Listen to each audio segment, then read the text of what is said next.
నమస్తే, welcome to prime education. Inter లో ఏ college select చేయాలి, ఇంజనీరింగ్ లో ఏ బ్రాంచ్ భవిష్యత్తు సురక్షితం, ఐటీ జాబ్ కోసం ఏ కోర్స్ నేర్చుకోవాలి, విదేశాల్లో చదవాలంటే ఎలా? ఈ ప్రశ్నలకి ఒకే ఒక్క సమాధానం career guidance with Ramana Bhupathi. 15 ఏళ్ల అనుభవంతో లక్షలాది మంది విద్యార్థుల భవిష్యత్తుకు దిశ చూపిన ప్రముఖ కెరీర్ మెంటర్ అయిన ఇక ఇంటర్ నుంచి ఐఐటి నీట్ వరకు, యూనివర్సిటీ అండ్ బ్రాంచ్ సెలెక్షన్ నుంచి టాప్ ఐటీ జాబ్స్ వరకు, స్టడీ అబ్రాడ్ వరకు మీ ప్రతి సందేహానికి, మీ ప్రతి అడుగుకి ప్రైమ్ 9 లో రమణ భూపతితో కెరీర్ గైడెన్స్ మనకి అండగా ఉంటుందన్నమాట. సో ఈ రోజు మనం ముఖ్యంగా కెరీర్ గైడెన్స్ లో భాగంగా రమణ భూపతి గారితో సైబర్ సెక్యూరిటీ గురించి డిస్కస్ చేద్దాం. సో నమస్తే అండి రమణ భూపతి గారు, వెల్కమ్ అండి. సో రమణ భూపతి గారు, ఈ రోజు మనం ముఖ్యంగా కెరీర్ గైడెన్స్ లో భాగంగా అయితే సైబర్ సెక్యూరిటీ గురించి డిస్కస్ చేద్దాం. సో చాలా మందికి సైబర్ సెక్యూరిటీ అంటే క్లారిటీగా తెలియదు, చాలా డౌట్స్ ఉంటాయి. అసలు సైబర్ సెక్యూరిటీ యొక్క ఇంపార్టెన్స్ ఏంటి? ఐటీ ఇండస్ట్రీలో అసలు ఐటీ ఇండస్ట్రీ ఏం చేస్తుంది అంటే ఏ బిజినెస్ కైనా ఒక సపోర్టింగ్ యూనిట్గా ఉంటుంది. అంటే ఒక హాస్పిటల్ నడుపుతున్నారు, ఈ హాస్పిటల్ నడపడానికి కావాల్సిన అకౌంట్స్ డిపార్ట్మెంట్కి కానీ లేకపోతే పేషెంట్ డిపార్ట్మెంట్కి కానీ ప్రతి డిపార్ట్మెంట్కి కావాల్సిన డేటా సేవ్ చేయటం, ఆ డేటా కావాల్సిన రిపోర్ట్స్ ఇవ్వటం, ఇలా అంటే మనకు వరల్డ్లో ఉన్న ఏ బిజినెస్కైనా సరే ప్రతి బిజినెస్కి ఒక సపోర్టింగ్ యూనిట్గా ఉండేది ఐటీ ఇండస్ట్రీ. అందులో అప్లికేషన్ డెవలప్మెంట్ ఉంటుంది, అప్లికేషన్ టెస్టింగ్ ఉంటుంది. వీటితో పాటు అప్లికేషన్ సెక్యూరిటీ అంటే ఆ డేటాని, అంటే ఇప్పుడు ఒక హాస్పిటల్ తీసుకుంటే ఆ పేషెంట్ డేటాని కానీ లేకపోతే వాళ్ళకి వచ్చిన అకౌంట్స్ డేటా కానీ ఆ డేటా సెక్యూరిటీ అనేది చాలా ఇంపార్టెంట్. ఎందుకంటే వాళ్ళ ప్రతిదీ డిజిటల్ అయిపోయింది.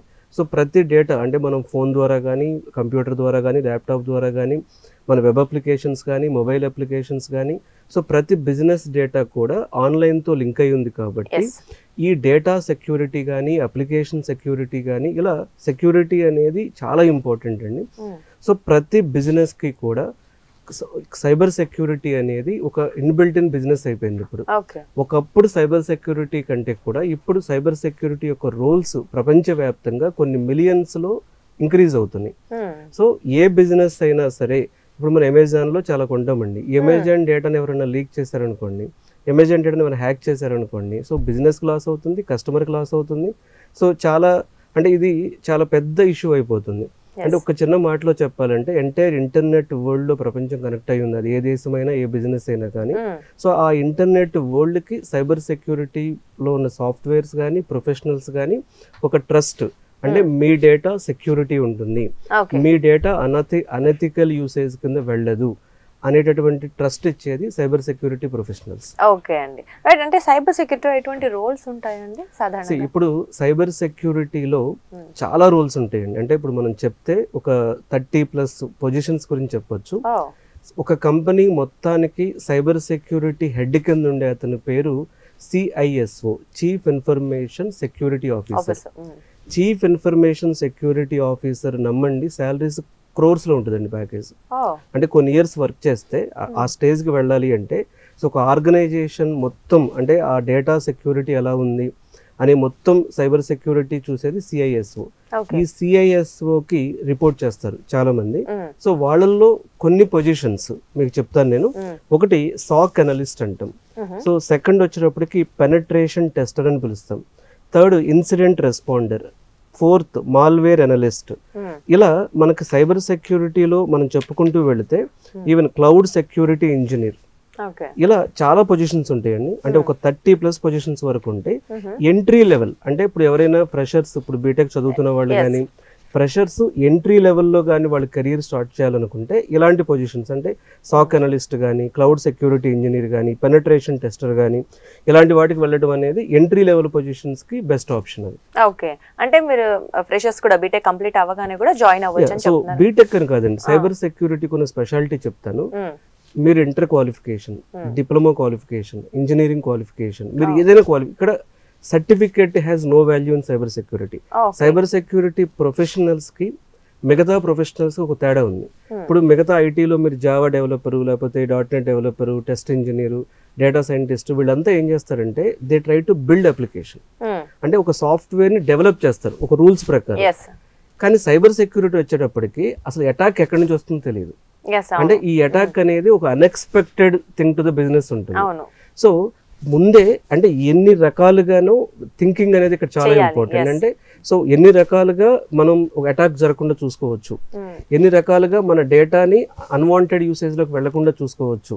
సో ఆ అథెంటికేషన్ కానీ ఆథరైజేషన్ కానీ ఇవన్నీ చూసుకోవటానికి సైబర్ సెక్యూరిటీ ప్రొఫెషనల్ కి డిఫరెంట్ స్కిల్స్, అంటే బిల్డ్ చేసే స్కిల్స్ కంటే కూడా ఆ బిల్డ్ చేసిన సాఫ్ట్వేర్ అనేది సేవ్ చేయడం స్కిల్స్ ఉండాలి. దీనికి ఈ సైబర్ సెక్యూరిటీకి కావాల్సిన స్కిల్ మేము చూసింది ఏంటంటే, ఇప్పుడు ఇంటర్మీడియట్ అయిపోయిన వాళ్ళు నేర్చుకుంటున్నారు, ఇంజనీరింగ్ అసలు క్వాలిఫికేషన్ పాయింటే కాదండి, సైబర్ సెక్యూరిటీ ప్రొఫెషనల్ గా అవ్వాలి అన్న ఇంట్రెస్ట్ ఉండాలి. అయితే చాలా మంది ఎక్కడ ఆగిపోతున్నారంటే, ఇది ఎథికల్ హ్యాకింగ్ అంటే సైబర్ సెక్యూరిటీ కోర్స్ అనుకుంటున్నారు, కానీ ఎథికల్ హ్యాకింగ్ ఒక్కటే సైబర్ సెక్యూరిటీ అనుకోకుండా సో దానిలో ఉన్నటువంటి డెప్త్, అంటే ఇప్పుడు సాక్ అనలిస్ట్ కానీ క్లౌడ్ సెక్యూరిటీ, పెనట్రేషన్ టెస్టింగ్ ఇలాంటివన్నీ నేర్చుకుంటే వాళ్ళు సైబర్ సెక్యూరిటీలో ఆల్రౌండర్ అవుతారు. ఆల్రౌండర్ అయితే వాళ్ళ ప్యాకేజెస్ బాగుంటుంది, కెరీర్ ఆప్షన్ బాగుంటుంది, ఫ్యూచర్ కూడా బాగుంటుంది. అంటే మీరు ఇప్పుడు చెప్పినట్టు అంటే నాన్ ఐటీ స్టూడెంట్స్ అయినా సరే ఎవరైనా సరే అసలు క్వాలిఫికేషన్ పాయింటే కాదండి. మీరు నాన్ ఐటీ కావచ్చు, లేకపోతే మీరు ఇంటరే చదివారు, లేకపోతే మీరు బీటెక్ చదివారు, లేకపోతే మీరు ఏదైనా కానివ్వండి, ఇక్కడ పాయింట్ ఈజ్ ఆల్ అబౌట్ నీకు సైబర్ సెక్యూరిటీలో వెళ్ళాలి అన్నది. సైబర్ సెక్యూరిటీలో బీటెక్ సర్టిఫికేషన్ కి ఎంత వాల్యూ ఉంటుందో, డిగ్రీ సర్టిఫికేషన్ ఎంత వాల్యూ ఉంటుందో, సైబర్ సెక్యూరిటీలో కొన్ని సర్టిఫికేషన్స్ ఉన్నాయి. సో సైబర్ సెక్యూరిటీ సర్టిఫికేషన్స్ కి వాల్యూ ఉంటుంది. ఫర్ ఎగ్జాంపుల్ ఈసీ కౌన్సిల్ వాళ్ళు కొన్ని సర్టిఫికేషన్స్ ఇస్తున్నారు, ఎథికల్ హ్యాకర్ కానీ, అదే అలాగే AWS సెక్యూరిటీ సర్టిఫికేషన్ ఉంది, ఈవెన్ ఫారెన్సిక్ లో CHFI అనే సర్టిఫికేషన్ ఉంది, ఈవెన్ ఇప్పుడు కొత్తగా ఆర్టిఫిషియల్ ఇంటెలిజెన్స్ ని సైబర్ సెక్యూరిటీని రెండింటిని ఇంటిగ్రేట్ చేసి కొన్ని సర్టిఫికేషన్స్ వస్తున్నాయి. అంటే సైబర్ సెక్యూరిటీలో మళ్ళీ AI వాడుతున్నారు. సో ఇక్కడ మెయిన్ ఏంటంటే మీకు సైబర్ సెక్యూరిటీ డిపార్ట్మెంట్ లో ఎలాంటి సర్టిఫికేషన్స్ ఉన్నాయి, అది చాలా ఇంపార్టెంట్. సో అది ముందుకెళ్ళడానికి ఉపయోగపడుతుంది. అందుకేనండి ఇవాళ మార్కెట్ లో మీరు చూస్తే ఏ యూనివర్సిటీలో అయినా సరే ఫస్ట్ ఆప్షన్ కింద బీటెక్ లో AI కానీ డేటా సైన్స్ ఇవి ఉంటే, సెకండ్ ఆప్షన్ కింద ఎక్కువ మంది చూస్ చేసుకుంటుంది branch BTech cyber security. So ఎందుకంటే ఇప్పుడు 100లో 80 మంది బీటెక్ AI సైడ్ వెళ్తుంటే ఈ 20 మంది బీటెక్ సైబర్ సెక్యూరిటీ సైడ్ వెళ్తున్నారు. సో నేను చూస్తుంది ఏంటంటే, సైబర్ సెక్యూరిటీ అనే జాబ్స్ ఓన్లీ ఐటీ కంపెనీస్ లోనే ఉండవండి. ఏ బిజినెస్ కైనా, ఇప్పుడు మన metro train cyber security specialist కావాలి. సో ఏ బిజినెస్ కైనా సైబర్ సెక్యూరిటీ స్పెషలిస్ట్లు కావాలి. కాబట్టి డిమాండ్ ఫర్ సైబర్ సెక్యూరిటీ అనేది విపరీతంగా పెరిగే ఛాన్సెస్ ఫ్యూచర్ లో ఉంది. ఎందుకంటే రీసెంట్ గా కూడా మనం సైబర్ నేరాలు ఎక్కువ చూస్తున్నాం. సైబర్ సెక్యూరిటీ అటాక్స్ లో చాలా కేటగిరీస్ ఉంటాయి.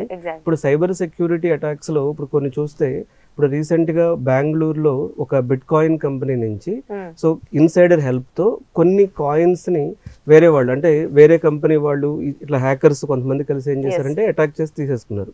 అట్లాగే 1-2 years back cyber security attacks జరగడం వలన కొన్ని బ్యాంక్స్ లో కూడా కొంత మనీ లాస్ అనేది జరిగింది, even India based. So world wide గా ప్రతిరోజు ఎన్ని జాగ్రత్తలు తీసుకున్నా సరే సైబర్ సెక్యూరిటీ అటాక్స్ ఇంక్రీజ్ అవుతుంది, సైబర్ సెక్యూరిటీ ఇంపార్టెన్స్ ఇంక్రీజ్ అవుతుంది. ఇప్పుడు ఒకప్పుడు ఇంత డేటా బ్యాంకింగ్ సిస్టమ్ తో కానీ లేకపోతే ఇంత ఆన్లైన్ లో కనెక్ట్ అయ్యి లేదు. సో ఇప్పుడు ప్రతి బిజినెస్ కి ట్రాన్సాక్షన్స్ అన్ని ఇంటర్నెట్ తో కనెక్ట్ అయ్యి కాబట్టి సైబర్ సెక్యూరిటీ ప్రొఫెషనల్స్ కి డిమాండ్ మిలియన్స్ లో ఉంటుంది. అయితే సైబర్ సెక్యూరిటీ నేర్చుకునే విధానం కరెక్ట్ గా ఉండాలి. అంటే చాలా మంది సైబర్ సెక్యూరిటీ మేము చేసాం సార్, ఆన్లైన్ లో కోర్స్ చేసేసాం మేము, బట్ మాకు జాబ్స్ రావట్లేదు, సైబర్ సెక్యూరిటీలో జాబ్స్ రావట్లేదు అనుకుంటారు. కానీ వాస్తవం చాలా డిఫరెంట్ ఉంది. వాస్తవం ఏంటంటే సైబర్ సెక్యూరిటీలో చాలా మాడ్యూల్స్ ఉంటాయండి. ఆ మాడ్యూల్స్ అన్ని నేర్చుకోకుండా ఏదో ఒక మాడ్యూల్ నేర్చుకుని, ఇప్పుడు సైబర్ సెక్యూరిటీ వాళ్ళు ఎక్కడ స్టార్ట్ చేస్తారు, networking concepts, operating system concepts, Linux commands, ఇక్కడ నుంచి SOC analyst topics, application security, cloud security, network security ఇవన్నీ నేర్చుకోవాలి. ఇవన్నీ నేర్చుకోకుండా ఓన్లీ నాకు ఎథికల్ హ్యాకింగ్ వచ్చు, ఎథికల్ హ్యాకింగ్ నే సైబర్ సెక్యూరిటీ కోర్స్ గా చూస్తున్నారు. నేను మళ్ళీ చెప్తుంది ఏంటంటే సైబర్ సెక్యూరిటీలో 30+ మాడ్యూల్స్ ఉన్నాయి. సైబర్ సెక్యూరిటీ అనేది ఒక కోర్స్ కాదు, ఒక టూల్ కాదు. సైబర్ సెక్యూరిటీ అనేది ఒక ప్లాట్ఫామ్, ఇది ఒక ఇండస్ట్రీ. ఇది ఈ ఇండస్ట్రీలో ప్రతి వర్టికల్, ఇప్పుడు మొబైల్ యాప్స్ కి సెక్యూరిటీ ఎలా ఉండాలి, ఇలా ప్రతి చోట వర్టికల్స్ ఉన్నాయి. సో అది మీరు ఒక 6 months ప్రోగ్రామ్ గానో 1 year ప్రోగ్రామ్ గానో సైబర్ సెక్యూరిటీ డెప్త్ కాన్సెప్ట్ నేర్చుకుంటే ఒక 10-15 years వరకు కెరీర్ కి డోకా ఉండదు. అలా కాకుండా సైబర్ సెక్యూరిటీలో నేను ఓన్లీ ఎథికల్ హ్యాకింగ్ మాడ్యూల్ నేర్చుకుంటాను, లేకపోతే నేను ఓన్లీ బేసిక్ మాడ్యూల్ నేర్చుకుంటాను, level 1 జాబ్స్ కి వెళ్తాను అంటే అది వేరు. మళ్ళీ ఒక బిజినెస్ ని, ఎంటైర్ బిజినెస్ ని సేఫ్ గార్డ్ చేయగలగాలి సైబర్ సెక్యూరిటీ స్పెషలిస్ట్. సో ఆ డిపార్ట్మెంట్స్ అన్నిటి మీద నాలెడ్జ్ రావాలి.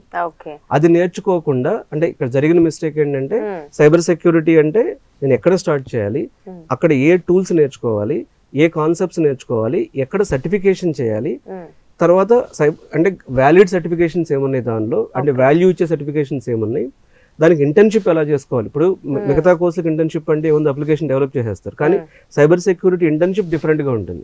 అంటే ఒక బిజినెస్ ని ప్రొటెక్ట్ చేయడం ఎట్లా అనేది ప్రతి మల్టిపుల్ లేయర్స్ లో చూసుకోవాలి. సో దానిలో ఇంటర్న్షిప్ ఎలా చేయాలి. అలాగే సైబర్ సెక్యూరిటీ ప్లేస్మెంట్స్ కూడా ఏదో రెగ్యులర్ గా ఇప్పుడు టీసీఎస్, ఇన్ఫోసిస్ లాంటి చోట్లే కాదండి. సైబర్ సెక్యూరిటీలో ఆపరేట్ చేసే కంపెనీలు, హై ప్యాకేజ్ ఇచ్చే కంపెనీలు చాలా ఉన్నాయి మార్కెట్ లో. ఆ కంపెనీస్ కి ఎలా అప్లై చేయాలి అంటే, సో అసలు సైబర్ సెక్యూరిటీ అనే కోర్స్ని ఒక 6 months ప్యాకేజ్గా ఎంట్రీ లెవెల్ మాడ్యూల్ ఎలా నేర్చుకోవాలి, అసలు ఎన్ని మాడ్యూల్స్ ఉన్నాయి దానిలో, తర్వాత దాని ఇంటర్న్షిప్స్, ప్లేస్మెంట్స్, సర్టిఫికేషన్స్, ఇవన్నీ కూడా ఒక డిఫరెంట్ స్టోరీ అనమాట. ఇది చేయాలి అంటే వాడు మినిమం ఒక స్టూడెంట్ కి 6 months టైం పడుతుంది. ఇలా చేసిన స్టూడెంట్స్ కి జాబ్స్ వచ్చే ఛాన్సెస్ అనేవి చాలా ఎక్కువగా ఉంటాయి. అంటే మీరు అన్నట్లు ఇప్పుడు ఇందాక డిఫరెంట్ టైప్స్ ఆఫ్ కోర్సెస్ ఉంటాయి. సో 1 or 2 చేసిన వాళ్ళకి కాకుండా అంటే డిఫరెంట్ వాళ్ళ జాబ్స్ కూడా మనం ఎన్ని కోర్సెస్ చేసామనే దాని మీద వాళ్ళకి వచ్చే జాబ్ డిపెండ్. స్కిల్స్ అనుకోండి, ఎన్ని స్కిల్స్ ఉంటాయని దాన్ని బట్టి. ఉదాహరణకు మీకు చెప్తానండి, మీకు ఇప్పుడు సాక్ అనలిస్ట్ అవ్వాలనుకోండి. సో సాక్ అనలిస్ట్ అవ్వాలి అనుకున్నప్పుడు ఏంటంటే, సో వీళ్ళు Splunk, QRadar, networking basics, incident monitoring, అలాగే ఈసీ కౌన్సిల్ వాళ్ళు ఇచ్చేటటువంటి సిఎస్ఏ సర్టిఫికేషన్, ఇవి కానీ చేసుకుంటే వీళ్ళకి టీసీఎస్, విప్రో, డెలాయిట్, ఇన్ఫోసిస్ లాంటి కంపెనీస్లో 4 to 6 lakhs per annum ఫ్రెషర్గా, 10 to 15 lakhs per annum experience వాళ్ళకి జాబ్స్ వస్తున్నాయి. ఈవెన్ ఎవ్రీ ఎంఎన్సీకి సాక్ అనలిస్ట్ కావాలి. ఓకే, అలాగే సెకండ్ మనం పెనట్రేషన్ టెస్టర్ గురించి మాట్లాడితే, ఈ పెనట్రేషన్ టెస్టర్ వాళ్ళని ఎథికల్ హ్యాకర్ అని కూడా పిలుస్తారు. సో ఇందులో వీళ్ళకి లైనెక్స్ కమాండ్స్ కానీ, సో పైథాన్ కానీ, వెబ్ యాప్ సెక్యూరిటీ, సిఈహెచ్, అలాగే ఓఎస్సిపి, జిపిఎన్, సో ఇలా కానీ పెనట్రేషన్ టెస్టర్గా కానీ మీరు క్లిక్ అయితే ఈ టూల్స్ రియల్గా మీరు అంటే ఏదో ఊరికి థియరాటికల్గా నేర్చుకోకుండా రియల్గా కానీ ప్రాక్టీస్ చేస్తే మీకు 6 to 10 lakhs per annum so penetration టెస్టర్గా జాబ్ వచ్చే ఛాన్స్ ఉంది. ఫ్రెషర్గా 15 to 25 lakhs per annum experience వాళ్ళకి జాబ్ వచ్చే ఛాన్స్ ఉంది. పెనట్రేషన్ టెస్టర్స్ని ఎక్కువగా హైర్ చేస్తున్న కంపెనీస్ వచ్చేటప్పటికి ఈవై కంపెనీ, పీడబ్ల్యూసీ కంపెనీ, టెక్ మహీంద్రా, ఐబిఎం ఇలాంటి వాళ్ళు హైర్ చేస్తున్నారు. దీనికి వెరీ హై డిమాండ్ ఉంది. నిజం చెప్పాలంటే అఫెన్సివ్ సెక్యూరిటీ అంటాం మనం. అఫెన్సివ్ సెక్యూరిటీలో ఇది ఒక కోర్ రోల్ అని చెప్పొచ్చు. అట్లాగే మీరు ఇన్సిడెంట్ రెస్పాండర్ కానీ తీసుకుంటే, ఇన్సిడెంట్ రెస్పాండర్ అంటే మాల్వేర్ అనాలిసిస్ కానీ, లాగ్ అనాలిసిస్ కానీ, డిజిటల్ ఫోరెన్సిక్ కానీ, సో ఇందులో మళ్ళీ జీసీఐహెచ్ అని, సిహెచ్ఎఫ్ఐ అని ఉంటాయి. సో ఇందులో కానీ మనం చూస్తే 5 to 8 lakhs per annum package ఉంది ఫ్రెషర్కి, 12 to 18 lakhs per annum experience వాళ్ళకు ఉంది. ఎసెంచర్ కానీ, ఇన్ఫోసిస్ కానీ, క్యాప్జెమినీ కానీ ఇలాంటి వాళ్ళు హైర్ చేస్తున్నారు. ఎందుకంటే సో ఈ రోల్కి, ఇన్సిడెంట్ రెస్పాండర్ అనే రోల్కి డిమాండ్ ఎందుకు పెరుగుతుందంటే, సో ర్యాన్సమ్ వేర్ అటాక్స్ అనేవి ఇప్పుడు చాలా ఎక్కువైపోయినాయి కాబట్టి సో దీనికి డిమాండ్ అనేది ఇంకా ఇంక్రీజ్ అవుతుంది. అలాగే నేను చెప్పిన మాల్వేర్ అనలిస్ట్ అనేది ఇది రివర్స్ ఇంజనీరింగ్ ఇది. సో దీనికి కోడింగ్ కావాలి. ఇక్కడ ఒక ఇంపార్టెంట్ పాయింట్ ఏంటంటే, చాలా మందికి ఉన్న ఒక భ్రమ ఏంటంటే సైబర్ సెక్యూరిటీకి అసలు కోడింగ్ అవసరం లేదు అనేది రాంగ్. ఇది సైబర్ సెక్యూరిటీలో ఇది 1 or 2 కోర్సెస్కి అవసరం లేదు. కానీ ఇప్పుడు మీరు సైబర్ సెక్యూరిటీలో పెనట్రేషన్ టెస్టర్గా వెళ్ళాలన్నా, సైబర్ సెక్యూరిటీలో మాల్వేర్ అనలిస్ట్గా వెళ్ళాలన్నా, సో డెఫినెట్గా మీకు C++ కానీ, పైథాన్ కానీ కోడింగ్ నాలెడ్జ్ కూడా వచ్చి ఉండాలి. సో అసెంబ్లీ లాంగ్వేజ్ కూడా తెలిసి ఉండాలి. సో కొన్ని శాండ్ బాక్స్ టూల్స్ మీద ఐడియా ఉండాలి. అలా ఐడియా ఉన్న వాళ్ళకి మాల్వేర్ అనలిస్ట్గా వెళ్ళొచ్చు. మాల్వేర్ అనలిస్ట్గా మీకు 7 to 12 lakhs వరకు ఫ్రెషర్స్ ప్యాకేజ్ ఉంది. ఎక్స్పీరియన్స్ కూడా అయితే 20+ ఉంది.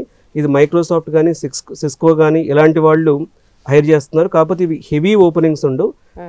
కాకపోతే ఏంటంటే ఎక్స్పర్ట్ లెవెల్లో నాలెడ్జ్ ఉన్న వాళ్ళే దీనిలో అంటే స్టేబుల్ అవ్వగలుగుతారు. ఎక్స్పర్ట్ లెవెల్ నాలెడ్జ్ అంటే కొంచెం కోడింగ్ కాంప్లెక్స్ నాలెడ్జ్ అనేది ఉంటుంది. హై పేయింగ్, తక్కువ జాబ్స్ ఉంటాయి, ప్రొడక్ట్ బేస్డ్ కంపెనీస్ లో జాబ్స్ ఉంటాయి, బట్ కోడింగ్ నాలెడ్జ్ అనేది వచ్చి ఉండాలి. అలాగే ఇప్పుడు రీసెంట్ గా మనకి ఎవాల్వ్ అయింది వచ్చేటప్పటికి క్లౌడ్ సెక్యూరిటీ ఇంజనీర్. ఇప్పుడు క్లౌడ్ సెక్యూరిటీ ఇంజనీర్ అంటే మీరు AWS, Azure, GCP security, DevSecOps, so IIM, AWS security, CCSP, Microsoft AZ500 ఇలాంటి స్కిల్స్ అనేవి నేర్చుకోవాలి మీరు. 8 to 15 lakhs per annum package ఉంటుంది ఫ్రెషర్కి, 20 to 30 lakhs per annum experience వాళ్ళకు ఉంటుంది. అమెజాన్, గూగుల్, వరాకిల్, ఇన్ఫోసిస్ లాంటి వాళ్ళు హైర్ చేస్తున్నారు. దీనికి వెరీ వెరీ హై డిమాండ్ ఉంది. ఇది ఫ్యూచర్లో గ్రో అవుతుంది, ఎందుకంటే cloud is the future back bone. అలాగే లాస్ట్ ఇంకొకటి చెప్తారండి, చాలా ఉన్నాయి మనం కొన్ని చెప్పాలి కాబట్టి. సో నెట్వర్క్ సెక్యూరిటీ ఇంజనీర్ తీసుకుంటే ఇందులో మీకు ఫైర్ వాల్స్ నాలెడ్జ్ కానీ, IDS, IPS and like VPS మీద నాలెడ్జ్ ఉండాలి. సో దీనికి కూడా కంపెనీస్ హైరింగ్, సిస్కో లాంటి కంపెనీస్ అనేవి హెవీగా హైర్ చేస్తున్నాయి. సో నెట్వర్క్ సెక్యూరిటీ ఇంజనీర్ అనేది. సో ఓవరాల్గా సైబర్ సెక్యూరిటీ డిమాండ్ అనేది సో ఫ్యూచర్ వచ్చే రోజుల్లో బాగుంటుంది.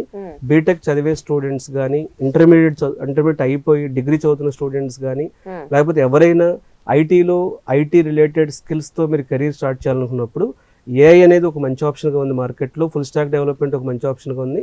వాటితో పాటు డెఫినెట్గా మీరు కన్సిడర్ చేయాల్సిన one of the option cyber security కూడా. ఓకే, అండ్ ఇప్పుడు మనం డేటా సైన్స్ అవ్వచ్చు లేదా ఏఐతో కంపేర్ చేస్తే మరి కంప్యూటర్ సైన్స్ సంబంధించిన జాబ్స్ ఎలా బెస్ట్ అంటారు? డేటా సైన్స్, ఏఐ అనే జాబ్స్, సైబర్ సెక్యూరిటీ జాబ్స్ రెండింటిని మనం కంపేర్ చేస్తే రెండింటికి ఫ్యూచర్ బాగుంటుంది. ఒకటి ఎక్కువ ఒకటి తక్కువ కాదండి. కానీ డేటా సైన్స్, ఏఐకి కాంపిటీషన్ ఎక్కువ ఉంది.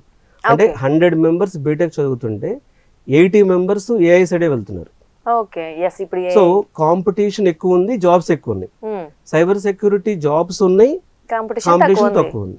అక్కడ సైబర్ సెక్యూరిటీకి అడ్వాంటేజ్ ఉంటుంది. సో ఫ్యూచర్ లో ఒకవేళ మీకు జాబ్ అంటే లైక్ జాబ్ ఆపర్చునిటీ రావాలంటే కూడా తొందరగా వచ్చే ఛాన్స్ ఉంది. నాన్ ఐటీ నుంచి ఐటీ వచ్చే వాళ్ళకి కూడా ఇది మంచి ఆప్షన్. సైబర్ సెక్యూరిటీ అనేది మిగతా ఐటీ స్కిల్స్ కి కొంచెం డిఫరెంట్. ఆ ఇంట్రెస్ట్ ఉండాలి, ఆ సైబర్ సెక్యూరిటీ ప్యాషన్ ఉండాలి. అంటే ఇంట్రెస్ట్ మీన్స్ అంటే ఇప్పుడు మీరు అన్నట్లు ఇంటర్ తో వెళ్ళొచ్చు, డిగ్రీతో వెళ్ళొచ్చు, అంటే ఏ సబ్జెక్ట్ మీద వాళ్ళకి ఎక్కువ గ్రిప్ ఉండాల్సి? ఇదేనండి, అంటే మెయిన్ ఏంటంటే వీళ్ళకి ఆపరేటింగ్ సిస్టమ్ కాన్సెప్ట్స్ కానీ, నెట్వర్కింగ్ బేసిక్స్ కానీ, సో ఏదైనా I wanted to break something, I wanted to find something, అంటే ఒక ప్రివెంటివ్ గా ఈ బిజినెస్ నేను ప్రివెంట్ చేయగలగాలి.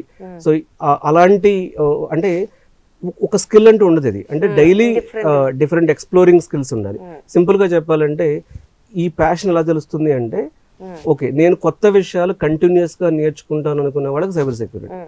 ఒక టూల్ నేర్చుకుంటాను, ఈ టూల్ మీద వర్క్ చేస్తాను అనుకునే వాళ్ళు దీనిలో ఫిట్ అవ్వరు. సో అదనమాట, అంటే సంథింగ్ మనం ఏదో కొత్తగా చేయాలి, ఏదో క్రియేటివ్ గా చేయాలి అనే సో ప్రతిరోజు సైబర్ సెక్యూరిటీ వర్క్ అనేది ఛాలెంజింగ్ ఉంటుంది. ఓకే, సో కొత్త విషయాలు నేర్చుకుంటూనే ఉంటారు. అండ్ రిజల్ట్ అంటే మనకి ఇప్పుడు ఇందాక చెప్పినట్టు సర్టిఫికేషన్ తో ఏం ప్రాబ్లం లేదన్నారు, రిజల్ట్ బేస్ కూడా ఉంటుందా దాని, అంటే మనకి పర్టికులర్ డిగ్రీలో వచ్చిన రిజల్ట్ కి సంబంధించి కానీ దాని మీద? ఇప్పుడు ఎంఎన్సీస్ హైర్ చేసేటప్పుడు బీటెక్ లో ఎంత ఉండాలి పర్సెంటేజ్ అనేది ఒక క్రైటీరియా అండి, అంతవరకు అది పనికి వస్తుంది. మిగతాదంతా కూడా స్కిల్ మీదే ఉంటుంది. డెఫినెట్లీ. సో రమణ భూపతి గారు, సైబర్ సెక్యూరిటీలో ఎంటర్ అవ్వాలి, నేర్చుకోవాలనుకునే వాళ్ళకి మరి ఎలా ఎంటర్ అవ్వాలి అండ్ రోడ్ మ్యాప్ ఎలా ఉంటుంది? సైబర్ సెక్యూరిటీ మీకు నేర్చుకునే ఇంట్రెస్ట్ ఉంటే ఫస్ట్ మీరు స్టార్ట్ చేయాల్సింది, అంటే ఎవరైనా సరే ఈ మెథడ్ స్టార్ట్ అయితే ఎంట్రీ లెవెల్ జాబ్ తెచ్చుకోవడం అనేది చాలా ఈజీ. ఫస్ట్ స్టెప్ కింద మీరు సైబర్ సెక్యూరిటీ ఇంట్రడక్షన్ తెలుసుకోవాలి, అలాగే నెట్వర్కింగ్ ఫండమెంటల్స్. నిజం చెప్పాలంటే సైబర్ సెక్యూరిటీ నేర్చుకోవడానికి నెట్వర్కింగ్ ఫండమెంటల్స్ అనేవి ప్రీ రిక్విజిట్ లాంటివి. సో అలాగే మీరు ఎథికల్ హ్యాకింగ్ బ్యాక్గ్రౌండ్, అంటే ఎథికల్ హ్యాకింగ్లో చాలా టాపిక్స్ ఉంటాయి, ఎథికల్ హ్యాకింగ్ టాపిక్స్ అనేవి నేర్చుకోవాలి. అలాగే మీకు బగ్ బౌంటీ టాపిక్స్ ఉంటాయి, అసలు ఎట్లా ఇన్సిడెంట్స్ ఫైండ్ అవుట్ చేయొచ్చు, ఇవన్నీ కూడా. ఇకపోతే మనకి సో ఇక్కడ నుంచి మీరు సాక్ అంటే సెక్యూరిటీ ఆపరేషన్ సెంటర్ టాపిక్స్ నేర్చుకోవాలి. సెక్యూరిటీ ఆపరేషన్ సెంటర్ టాపిక్స్తో పాటు so SIEM and EDR focus అనేది అవసరం ఉంటుంది. అలాగే మీకు మాల్వేర్ అనాలిసిస్ ఉంటుంది. సో ఇట్లాగే digital forensic, email security, threat intelligence, cloud security, mobile security, okay ఇలాంటివన్నీ నేర్చుకోవాలి. ఇవి కాన్సెప్ట్స్ నేర్చుకోవాలి. కాన్సెప్ట్స్ నేర్చుకోవడానికి ఒక 3 months టైం పడుతుంది. ఈ కాన్సెప్ట్స్ అని నేర్చుకున్న తర్వాత వీటిని ప్రాక్టికల్గా ఒక రియల్ టైం బిజినెస్లో వీళ్ళు నేర్చుకున్న cloud security, email security, ethical hacking concepts అనేవి ఇంప్లిమెంట్ చేయాలి. సో ఇంప్లిమెంట్ చేయడానికి ఇంకొక 3 months మినిమం టైం పడుతుంది. అంటే ఒక 3 months ట్రైనింగ్ పీరియడ్, ఒక 3 months ఆ నేర్చుకున్న cyber security concept internship period 6 months పడుతుంది. నేర్చుకుంటే ఇలాగానే చేయగలిగితే 6 months తర్వాత తనకు డెఫినెట్గా ప్లేస్మెంట్ ఆపర్చునిటీస్ అనేవి ఎక్కువగా ఉండే ఛాన్స్ ఉంది. ఓకే, సో అండ్ ఇంకొక థింగ్ ఏంటంటే మీ దగ్గరికి సైబర్ సెక్యూరిటీ నేర్చుకునే వాళ్ళు వస్తే మీరు ఎలా గైడ్ చేస్తారు? అంటే క్వాలిటీ థాట్ కోసం వచ్చిన వాళ్ళకి మీరు ఎలాంటి గైడెన్స్ ఇస్తూ ఉంటారు? సైబర్ సెక్యూరిటీ నేర్చుకోవాలని ఇంట్రెస్ట్ ఉంటే వాళ్ళు నన్ను ఎవ్రీ సాటర్డే హైదరాబాద్లో మా ఆఫీస్లో వచ్చి కలవచ్చు. సో కలిసినప్పుడు నేను మెయిన్గా చూసేది ఏంటంటే అసలు ఫస్ట్ వాళ్ళకి మేము సైబర్ సెక్యూరిటీ ఎక్స్ప్లెయిన్ చేస్తాం. అంటే సైబర్ సెక్యూరిటీ అంటే ఎలా ఉంటుంది, అందులో జాబ్ ఆపర్చునిటీస్ ఏంటి, అందులో కెరీర్ గ్రోత్ ఎలా ఉంటుంది, వచ్చే ఫ్యూచర్ 10-15 years సైబర్ సెక్యూరిటీలో ఎలా. సో ఎందుకంటే ఇప్పుడు మేము అంటే సైబర్ సెక్యూరిటీ మాత్రమే తనని కాదు, ఫస్ట్ నేను కోర్స్ పక్కన పెట్టి తను ఫుల్ స్టాక్ డెవలపర్గా వెళ్ళడానికి ఓకేనా, లేకపోతే ఏఐలో పనికి వస్తాడా, సైబర్ సెక్యూరిటీ ఫిట్ అవుతాడా, అతని ఫేవరెట్ సబ్జెక్ట్స్ ఏంటి, తన స్ట్రెంగ్త్ ఏంటి, వీటన్నిటిని బేస్ చేసుకుని అసలు ఐటీ జాబ్కి తన ఛాన్సెస్ ఎలా ఉంటాయి, ఐటీ కాకుండా తన ఛాన్సెస్ ఎలా ఉంటాయి. ఒకవేళ ఐటీ అనుకుంటే ఐటీలో తను సైబర్ సెక్యూరిటీనా, AI, full stack, cloud computing ఇవన్నీ అనాలిసిస్ చేసి సైబర్ సెక్యూరిటీకి తనకు ఇంట్రెస్ట్ కానీ, తన ప్యాషన్ కానీ, తన స్కిల్స్ కానీ మ్యాచ్ అవుతుంటే అప్పుడు కూడా సైబర్ సెక్యూరిటీ తనకు ఒక 2-3 times ఎక్స్ప్లెయిన్ చేసి, అంటే 3 classes ఎక్స్ప్లెయిన్ చేసి తను ఫిట్ అవుతాడు అని కన్ఫర్మ్ చేసుకున్నప్పుడు మాత్రమే సైబర్ సెక్యూరిటీకి వెళ్ళమని చెప్తుంది. ఓకే, సో మీ దగ్గరికి ఎవరైతే వస్తారో వాళ్ళందరికీ కూడా అంటే వాళ్ళు దేనికి ఫిట్ అవుతారో వాళ్ళ ఇంట్రెస్ట్ ఏంటి అనేది, వాళ్ళ స్ట్రెంగ్త్ ఏంటి, వాళ్ళ క్వాలిఫికేషన్, వాళ్ళ కెరీర్ లో గ్యాప్ వచ్చిందా, వాళ్ళ ఐటీలో ఇంత ముందు వర్క్ చేసి అప్ స్కిల్ అవ్వాలనుకుంటున్నారా, అసలు వాళ్ళ అంటే వాళ్ళ గోల్ ఏంటి, నెక్స్ట్ 5 years లో where they wanted to see, ఇలాంటివన్నీ అనాలిసిస్ చేసి, నేను 15 సంవత్సరాల నుంచి ఇదే ఫీల్డ్ లో ఉన్నాను కాబట్టి నాకున్న IT experience, as a IT trainer గా ఎక్స్పీరియన్స్, క్వాలిటీ థాట్ ఫౌండర్ గా ఎక్స్పీరియన్స్ అన్నిటిని ప్రకారం అతను లాంటి స్టూడెంట్స్ ఎంతమంది నా దగ్గరికి వచ్చినప్పుడు దేనిలో సక్సెస్ అయ్యారు, దేనిలో ఫెయిల్ అయ్యారు, ఆ అనుభవంతో ఈ గైడెన్స్ ఇవ్వడం జరుగుతుంది. ఓకే అండి, రైట్ అండి. రమణ భూపతి గారు, నిజంగా సైబర్ సెక్యూరిటీ అంటే ఎగ్జాక్ట్లీగా చాలా మందికి డౌట్స్ ఉంటాయి. అంటే ఏంటి సైబర్ సెక్యూరిటీ అనేది తెలియదు, ఆ వర్డ్ విన్నాం కానీ ఎలా చదువుకోవాలన్నా లేకపోతే నేర్చుకుంటే ఉపయోగం అంటే తెలియదు. చాలా క్లియర్గా వివరించారు. థ్యాంక్ యూ సో మచ్ అండి రమణ భూపతి గారు. అదండి, అంటే కెరీర్ గైడెన్స్ లో భాగంగా రమణ భూపతి గారు అన్ని స్కిల్స్ నేర్పిస్తుంటారు, అన్ని టైప్స్ ఆఫ్ ఎడ్యుకేషన్ గురించి వివరిస్తారు. అయితే ఈ రోజు మనం కెరీర్ గైడెన్స్ లో భాగంగా మనం సైబర్ సెక్యూరిటీ గురించి తెలుసుకున్నాం. చాలా మందికి తెలియని ఇన్ఫర్మేషన్ అనమాట. అంటే ఎలా వెళ్ళాలి తెలీదు చాలా మందికి, ఒకవేళ వెళ్ళిన తర్వాత కూడా ఎటువంటి జాబ్స్ ఉంటాయి కావచ్చు. సో ఇవన్నీ కొంచెం క్లారిటీగా వివరించారు రమణ భూపతి గారు. ఒకవేళ మీరు కనుక నిజంగా సైబర్ సెక్యూరిటీలో ఎంటర్ అవ్వాలనుకున్నట్లయితే రమణ భూపతి గారు చెప్పినట్లుగా ఫాలో అయిపోవచ్చు. అలాగే మీకు ఒకవేళ సలహాలు ఏమైనా కావాలంటే కూడా కెరీర్ గైడెన్స్ ఇవ్వడానికి రమణ భూపతి గారు సిద్ధంగా ఉంటారు, మీరు ఆయన అప్రోచ్ అవ్వచ్చు. సో ఇది ఇవాల్టి మన ప్రైమ్ ఎడ్యుకేషన్. నమస్తే.